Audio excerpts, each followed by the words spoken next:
कोल्हापूरकरांच्या गळ्यातील ताईत मानल्या जाणाऱ्या प्रतिष्ठित महापौर चषक फुटबॉल स्पर्धेचे बिगुल अखेर वाजले असून महानगरपालिका महापौर कार्यालयात अत्यंत पारदर्शक पद्धतीने चिठ्ठीद्वारे स्पर्धेच्या लॉट्सची सोडत पार पडली।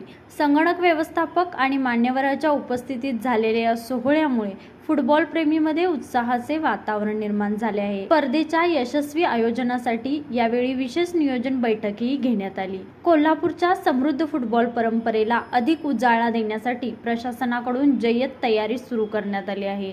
स्पर्धेचे उद्घाटन 5 मे 2026 रोजी होणार असून अंतिम सामना 17 मे 2024 रोजी रंगणार आहे। यावेळी महापौर रूपराणी निकम, उपमहापौर अक्षय जरग, नगरसेवक विजय खाडे, स्वरूप कदम, सृष्टी जाधव, करण जाधव, प्रसाद वगवे, सुशांत पवार तसेच महानगरपालिकेचे संबंधित अधिकारी उपस्थित होते।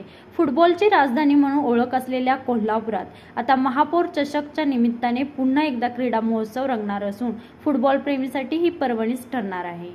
न्यूज मराठी 24